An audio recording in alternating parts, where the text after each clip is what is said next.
Самые актуальные новости дня в эфире телеканала «Милет». Информационная программа «Хаберлер». В студии Нариман Тарсинова. Здравствуйте. Смотрите в нашем выпуске. Встреча главы республики Сергея Аксенова с ведущими спортсменами Крыма.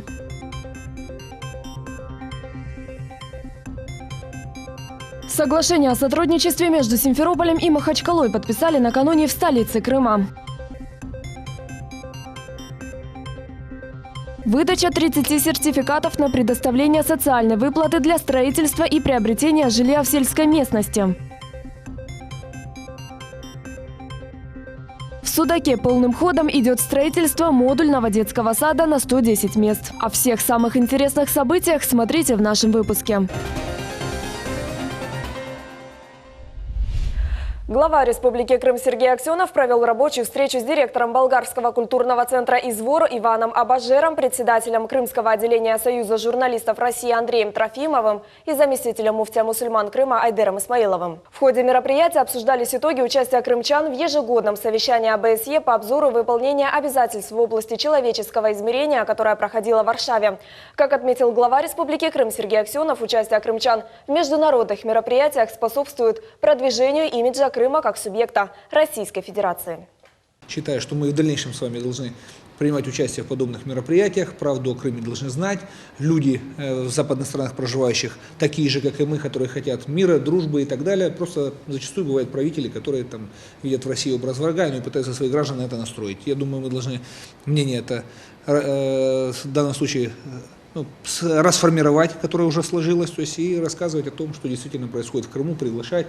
Вот, коллеги, правильно вы предложили, Иван Иванович, Андрей Юрьевич, то есть и вы, Эдер, тоже ряд мероприятий на этот год, на следующий, которые нам в том числе позволят информационный фон в западных странах, то есть на совсем другой уровень вывести. Ну и, соответственно, то есть приглашать сюда знаковых для тех стран журналистов, политиков, то есть тех, кто хочет дружить, кто понимает, что мир лучше войны, противостояния, что вот благодаря дружеским отношениям вместе будем больше зарабатывать и будем достигать действительно других совсем показателей нашей жизни. Заместитель муфтия мусульман Крыма Айдер Исмаилов в свою очередь рассказал об итогах поездки. Звучал голос крымчан, что мы сами рассказали о себе. И с точки зрения свободы слова, объективности, скажем, осознания той ситуации, которая есть здесь в Крыму, с точки зрения мирового сообщества, чтобы наш голос звучал, это было очень важно. Поэтому о жизни мусульман мы довели, что около 220 религиозных организаций зарегистрировано, мечети все открыты, работают, и люди, которые хотят именно исповедовать религию, отправлять свои религиозные нужды в традиционном русле, не в русле каких-то радикальных, экстремистских организаций, а в традиционном русле, в мире с другими конфессиями, они имеют на это свободное право. В Крымском парламенте обсудили вопросы об устройстве и интеграции крымских татар. Председатель Государственного совета Республики Крым Владимир Константинов провел совещание с представителями городов и районов республики. В совещании приняли участие представители Крымского парламента, а также члены правительства и местных администраций. В ходе встречи обсудили проблемы, связанные с решением насущных проблем крымско-татарского народа. Сегодня в Совете министров состоялась встреча главы Республики Крым Сергея Аксенова с ведущими спортсменами полуострова, членами сборных команд Российской Федерации и их тренерами. Подробности в сюжете. Глава Республики Крым Сергей Аксенов поблагодарил и поздравил юных спортсменов за достижения в спорте, которые прославляют Крым и Россию и продвигают республику на высокий уровень. Вы сегодня представляете Крым и на всероссийских, и на международных соревнованиях. Слава Богу, что у нас есть такие ребята, что у нас есть такие тренера, которые в состоянии подготовить достойных спортсменов и представлять нашу республику на всех уровнях, включая международные. Также Сергей Аксенов отдельно поблагодарил тренерский состав, который способствует развитию новых талантов. Низкий поклон за вашу настойчивость, за целеустремленность, за те качества, которые позволили вам выбиться в лидеры. Поэтому, ребят, мои поздравления тренерам, конечно, за огромную работу проделанную, тоже огромная благодарность, потому что без вас бы ничего этого не состоялось. Конечно, родители, тренерский коллектив – это основа, которая любому спортсмену позволяет стать чемпионом настоящим. Так что спасибо вам всем, друзья, за это. В свою очередь министр спорта Республики Крым Елизавета Кожичева также поблагодарила тренерский состав, руководство высших учебных заведений, где спортсмены обучаются. В Таиланде проходил чемпионат мира среди студентов, в котором Вадим Кудряков стал чемпионом мира по боксу среди студентов весовой категории 49 килограмм. Арсен Мустафаев стал серебряным призером чемпионата мира в весовой категории 60 килограмм. И оба спортсмена являются чемпионами чемпионата Российского студенческого спортивного союза в своих весовых категориях. Хочется поблагодарить руководство федерации, руководство высших учебных заведений, в которых спортсмены обучаются, благодаря которым спортсмены смогли поехать и достойно представить Крым на уже мировом уровне. Проректор по социальной и молодежной политике Крымского федерального университета имени Вернадского Евгений Бубнов отмечает, что университет – это не только площадка для научной и учебной работы, но и для спорта. В результате развития студенты и спортсмены стали победителями и призерами на многих аренах. Участие наших студентов – это не только это лидерские качества, управленческие, но это умение работать в команде. Это самое главное, приобщение всех других как пример для активного образа жизни. Это для нас очень важно, потому что мы все понимаем, что не только нам надо страна могучая и красивая и сильная, но и юноши и девушки наши должны быть и сильные, и выносливые, и умные, и интеллектуальные. Поэтому мы будем прилагать все усилия и большие деньги. Напомним, что с 3 по 8 октября в северной столице Таиланда, городе Чиангмай, прошел чемпионат мира по боксу среди студентов. В состав сборной России на соревнования отправились и крымчане. В весовой категории до 49 килограмм боксировал симферополис Вадим Кудряков. В весе до 60 килограмм наш соотечественник Рустем Мустафаев. Оба спортсмена вернулись с медалями. Вадим Кудряков – золотой, Рустем Мустафаев – серебряный. Глава Республики Крым Сергей Аксенов отметил вклад юных спортсменов в развитие спорта Крыма и наградил их памятными наградами. За достижение высоких результатов на чемпионате мира по боксу Рустем Мустафаев был награжден именными часами от главы Республики Крым. На турнире я провел 4 боя, выиграл боксера из Франции, Беларуси, Киргиза, Киргизстана. И в финале встретился с боксером из Казахстана, ему в равном бою уступил. Мне было очень приятно боксировать на чемпионате мира и понимаю, что я крымский татарин. Мне было это приятно, и эта медаль, можно сказать, для крымских татар, и чтобы знали, что среди крымских татар тоже есть хорошие спортсмены, не только в боксе, и в других видах спорта. И мы будем также прославлять нашу республику и наш народ.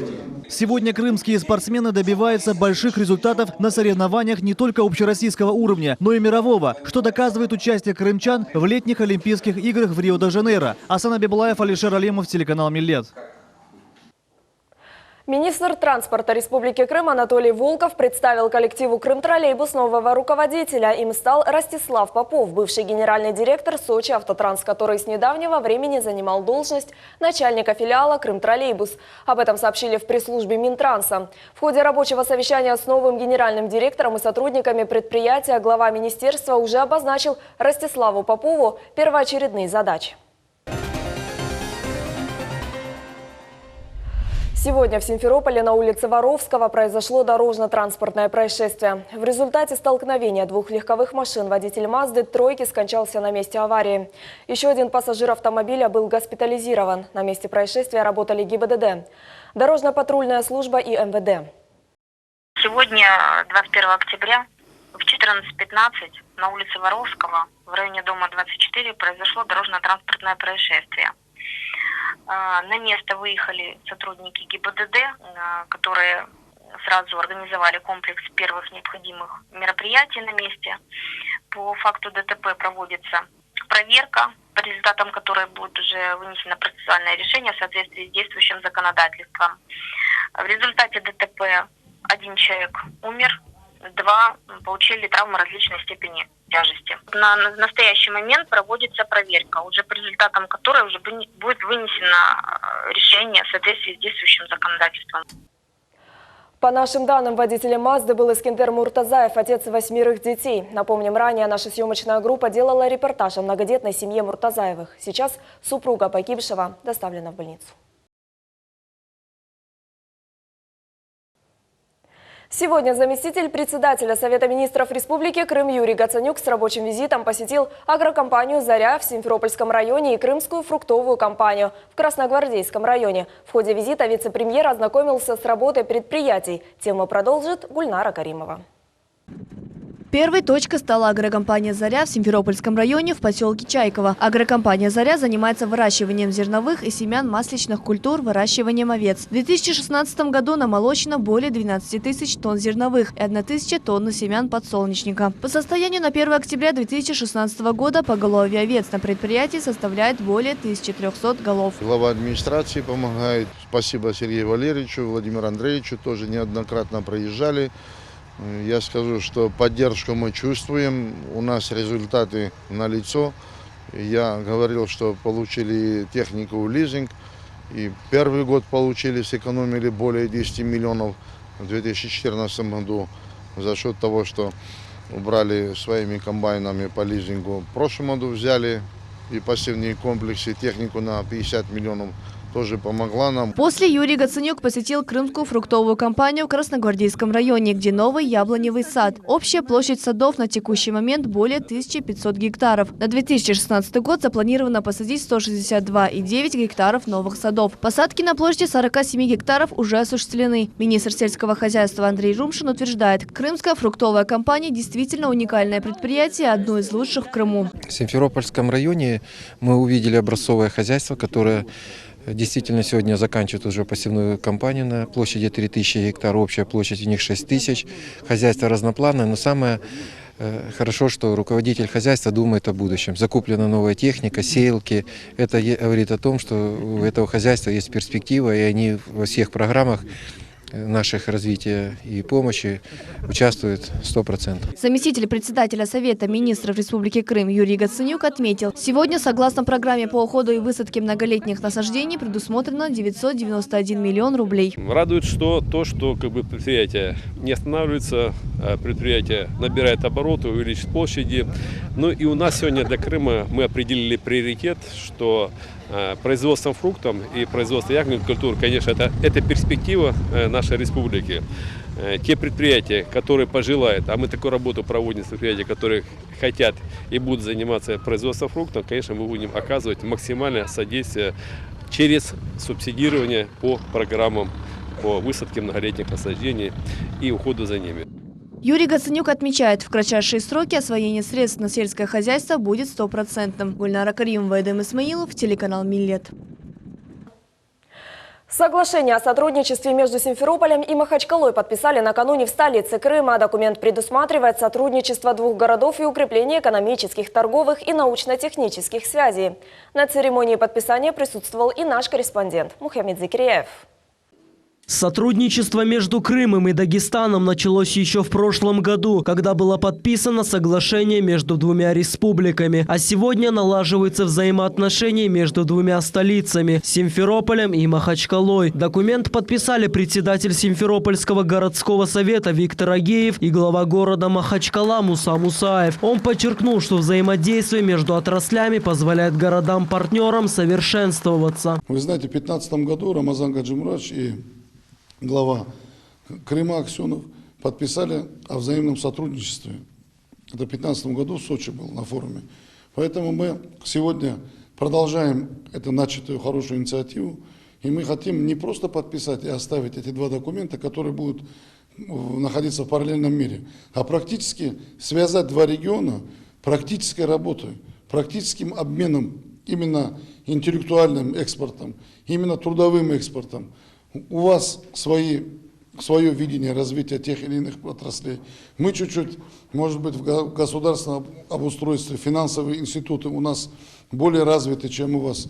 Поэтому я думаю, что при нашем взаимодействии мы получим только лишь тот результат, который позволит нашим регионам в опережающем развитии развиваться и достигнуть тех целей, которые поставил наш национальный лидер Владимир Владимирович Путин. Соглашение позволяет не только укрепить взаимопомощь и расширить контакты на уровне советов, администрации, но и установить сотрудничество между общественными организациями, представителями сферы бизнеса, культурного и научного сообщества. Приветствуя гостей, глава Симферополя подчеркнул, что крымская столица открыта для сотрудничества, а еще немаловажным является тесное сотрудничество между национально-культурными обществами регионов и городов России, поскольку в Симферополе проживают представители более 100 национальностей. Мы просто обязаны общаться, дружить с нашими соседями, теперь уже друзьями, которые сегодня у нас буквально через паром, через переправу. И вот сегодня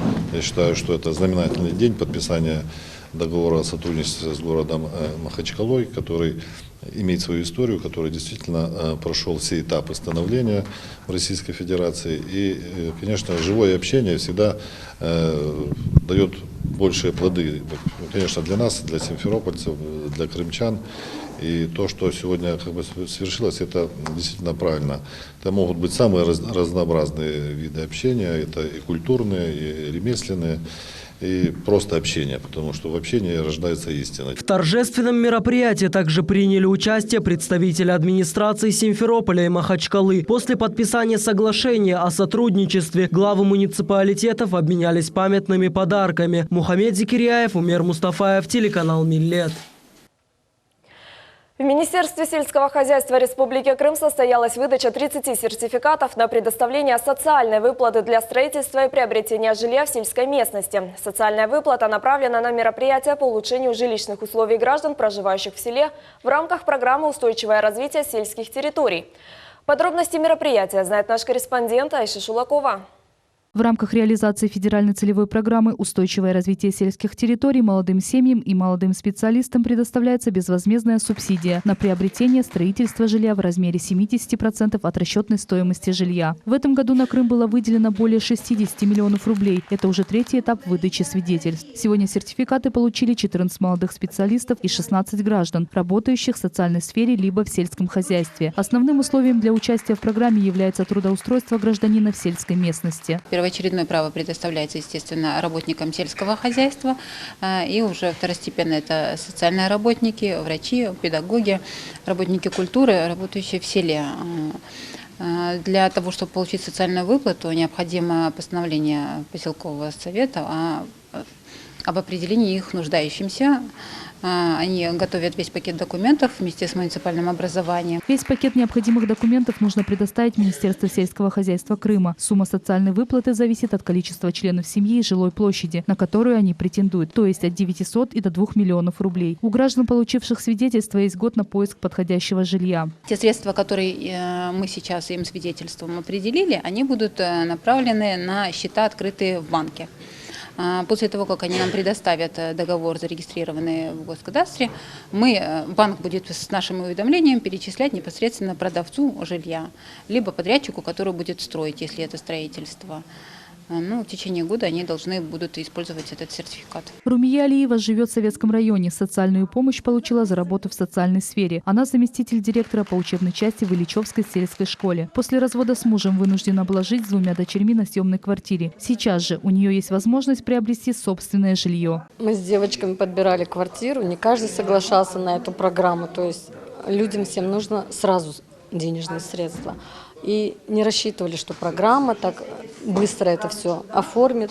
И мы нашли квартиру с девочками, рады, что она благоустроенная, двухкомнатная квартира. Тензиле Мустафаева из села Виноградное Ленинского района. В местной школе работает педагогом-психологом. Спустя 8 лет ее мечта о собственной квартире наконец-то сбылась. Эта квартира, которую я, надеюсь, приобрету, находится около школы, моей любимой, около которой я работаю. И в течение 8 лет я все время смотрела на эту квартиру и мечтала купить вот именно эту квартиру, именно этот дом.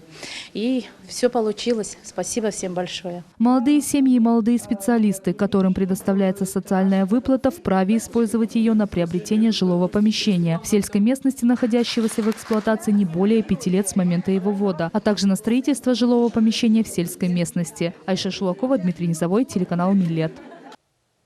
В Судаке продолжают осваивать деньги по федеральной целевой программе. В селе Дачное полным ходом идет строительство модульного детского сада на 110 мест. На его строительство из федерального бюджета было выделено 50 миллионов рублей. Строительство было начато в конце августа этого года. Планируется завершить строительство в декабре. Планируем сдать детский сад к Новому году. Также планируется возвести садик в месте компактного проживания Яны-Мале в городе Судак. Садик будет построен по федеральной целевой программе в 2018 году. Дополнительно будет возведен садик в селе Дачном, только, стационарный, не модульный. Также порядка 120 мест. В Симферополе проходят образовательные курсы «Основы предпринимательской деятельности» для лиц, уже осуществляющих или планирующих профессиональную деятельность в сфере предпринимательства в рамках государственной программы Республики Крым. Курсы посещают все желающие без ограничений в возрасте. Стоит отметить, что обучение проводится на бесплатной основе. Тему продолжит Диляра Шевкетова. Курсы «Основы предпринимательской деятельности» предназначены для начинающих предпринимателей без опыта работы в этой сфере и для повышения уровня компетентности тех, кто уже в бизнес-среде. Занятия проводят преподаватели Института экономики и управления Крымского федерального университета. Кандидат экономических наук Ильмаз Заметова на лекциях и практических занятиях применяет опыт, полученный в Будапеште в Институте Роберта Шумана. Большое количество тем разработаны и внедрены. Эти темы касаются всего, начиная с момента формирования самой идеи предпринимательской для дальнейшего продвижения этого бизнеса на рынке и заканчивая вопросами государственной поддержки, а в части как раз работы с государственными органами и негосударственными общественными организациями, которые такое содействие оказывают. Основная специфика заключается в том, что по окончании курсов все выпускники получают сертификат, дающий им право участия в конкурсе на получение гранта, инициированного Министерством экономического развития Республики Крым. За 72 часа группа слушателей получит всю необходимую информацию для успешного начала своей деятельности. Обучение проводится в Крымской библиотеке имени Франко в будние дни с 14 до 18 часов. Российская Федерация помогает молодым предпринимателям заняться делом всей их жизни. И эти курсы для тех, кто хочет реализовать свою мечту, очень важны. Они помогают нам понять всю суть вопроса, с чего начинать свою предпринимательскую деятельность, как достигнуть успеха и, конечно же, принести пользу не только себе, но и обществу, которое нас окружает. Пришел на эти курсы, чтобы узнать основные навыки предпринимательской деятельности, так как считаю, что в любом случае данные знания будут не лишними, и рассматриваю в будущем возможное открытие своего личного бизнеса. Здесь можно узнать, какие существуют государственные типы поддержки, в целом узнать, какие на данном этапе существуют бизнес-идеи, бизнес-проекты. По итогам обучения потенциальные предприниматели смогут принять участие в конкурсе и получить грант. Объявлен конкурс Министерством экономического развития, а это означает, что в течение месяца будут приниматься конкурсные заявки от желающих получить грант на 500 000 рублей. И самые лучшие проекты, носящие коммерческую идею, в то же время ориентированные на развитие Республики Крым, получат, соответственно, этот грант после участия в конкурсе. Диляра Шевкетова, Энвер Румшевич, телеканал Миллет. Национальные крымско-татарские хореографические коллективы Сувдане и Мелевше продолжают готовиться к выступлениям. Местные артисты уже давно стали известны в родном Судаке. Ни одно массовое мероприятие не проходит без их участия. Наша съемочная группа побывала на репетиции одного из ансамблей. Подробности в следующем сюжете. Крымско-татарский ансамбль танца «Сувдане» существует с 2005 года. А в 2007 году «Сувдане» получили звание образцового ансамбля танца. Сегодня в коллективе танцуют 52 артиста. Руководитель ансамбля Лилия Ибраимова работает в коллективе год, но уже заметила высокие возможности каждого танцора. Я достаточно амбициозный человек, и свои возможности, и тем более возможности нашего ансамбля я оцениваю хорошо. Я думаю, что мы еще о нас будут слышать. Мы будем известны. И, конечно же, основная заслуга – это наши крымско-татарские дети. И ко мне в коллектив не только крымские татары ходят, и даже русские детки. Я очень всем рада, всегда с распахнутыми объятиями всех принимаю. И они, когда приходят, я сразу говорю, что у нас только крымско-татарские танцы. Традиционные, в основном стилизацию я не ставлю, не работаю. Вот. Им это хочется, это танцевать. Они говорят, нам интересно, мы хотим изучать ваши танцы, вашу культуру. Репетиции ансамбль проводит в Доме культуры. Но, по словам руководителя, зимой проводить занятия здесь невозможно, так как бывает очень холодно. Поэтому она обращается к местной администрации с просьбой помочь ей создать комфортные условия для проведения репетиций. Хотелось бы, чтобы было тепло зимой. Это единственное требование, в принципе, в качестве ремонта. Конечно, это не идеально, вы сами это все видите, стены, полы, гвозди, постоянно падают детки, даже я сама рву свою обувь, а гвозди, которые торчат. Ну, Это все ерунда. Главное, чтобы было нам тепло, потому что зимой иногда приходится отменять занятия. Ты приходишь, здесь 3 градуса тепла, и просто невозможно заниматься физически. А так, в принципе, все устраивает. Энан Гуту танцует в ансамбле Суфдане на протяжении 5 лет. В коллектив его привела любовь к народным крымско-татарским танцам. И он уже определился с дальнейшей профессией. Я хочу стать хореографом, чтобы в дальнейшем обучать детей крымско-татарским танцам. Не менее популярный в Судаке ансамбль народного танца и песни «Мелевше». Здесь обучается 120 детей. В прошлом году ансамбль «Мелевше» провел отчетный юбилейный концерт. Я поняла, что дети наши хотят танцевать не только крымско-татарские танцы, но и танцы народов мира. Греческий сиртаки, молдовскую хору, узбекский танец мы танцуем, индийский, цыганский, еврейскую хаванагила, то есть все танцы. Наши дети крымско-татарские очень талантливые, мы танцуем все танцы. Лауреаты очень многих фестивалей, конкурсов. Сейчас ансамбли готовятся к следующим концертам. Уже вскоре юные артисты представят своим зрителям новые танцевальные программы. Алимия Кайбулаева, Эдем Исмаилов, телеканал «Миллет». На этом наш выпуск завершается. Команда наших корреспондентов продолжает следить за новостями, так что оставайтесь с нами, будьте в курсе последних новостей. До понедельника.